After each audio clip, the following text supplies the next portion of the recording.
వృశ్చిక రాశి వారికి ఈ ఆంగ్ల సంవత్సరము మరియు ఉగాది పండుగ నుంచి ఆదాయ వ్యయాలను ఒకసారి తెలుసుకుందాం.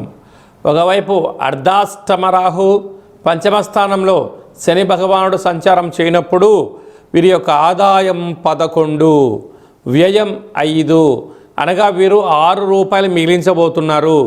ఎన్నో సంవత్సరాలుగా మీరు పడుతున్న శ్రమకు ఈ సంవత్సరం ప్రతిఫలాన్ని పొందబోతున్నారు. ఎందుకు? ధర్మంగా ఉండడం, న్యాయంగా ఉండడం, ఎన్ని కష్టాలు వచ్చినా భగవంతుడు అనేటువంటి గొడుగు నీడలో మీరు ఉండడం, ధర్మం తప్పకుండా ఉన్నందుకు ఈ సంవత్సరం మీరు చేసే ప్రతి పనిలో ఆదాయం కనిపించబోతుంది. కనుక స్థిరాస్తులు, చరాస్తులు, గృహాలు, భవనాలు, షేర్లు, క్రయ విక్రయాలలో అనంతమైన సంపద మీ సొంతం కాబోతుంది.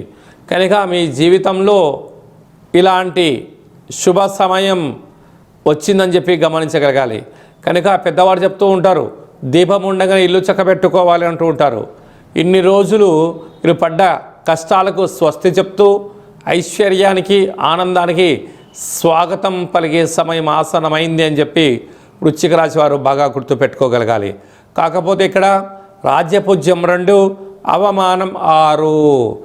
కనుక నీ చుట్టూ ఎవరైతే చేరి నీ భజన చేసి మీ దగ్గర ఉండబడిన డబ్బులను, సమయాన్ని, మీ యొక్క శ్రమను వాడుకొని వారే అధిక శత్రులు అయ్యే పరిస్థితి ఉంటుంది.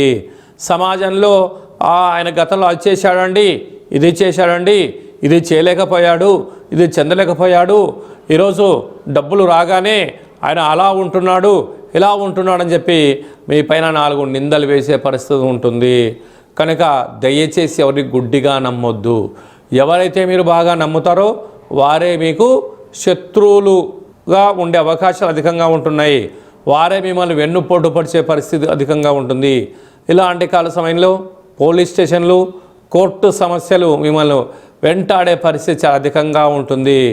కనుక ఈ వృశ్చిక రాశి వారు సంపూర్ణంగా ఏదైనా ఒక పనిని చేసేటప్పుడు 1కి 100 సార్లు ఆలోచించగలిగినట్లయితే మంచి కాలము అని చెప్పి మీరు గమనించాలి. కనుక సాఫ్ట్వేర్ ఉద్యోగస్తులు, హార్డ్వేర్ ఉద్యోగస్తులు, వ్యవసాయ సోదరీమణులు, గృహ భవన నిర్మాణ కార్యక్రమం చేసేటువంటి వారు, మార్కెటింగ్ రంగంలో ఉండబడిన వారు, సినిమాలలో హాస్య నటులుగా ఉండబడిన వారు, ఫేస్బుక్, యూట్యూబ్, వాట్సాప్ రంగాల్లో క్రియేటివిటీ రంగాల్లో ఉండబడిన వారు ఎంతో అప్రమత్తత చాలా అవసరం.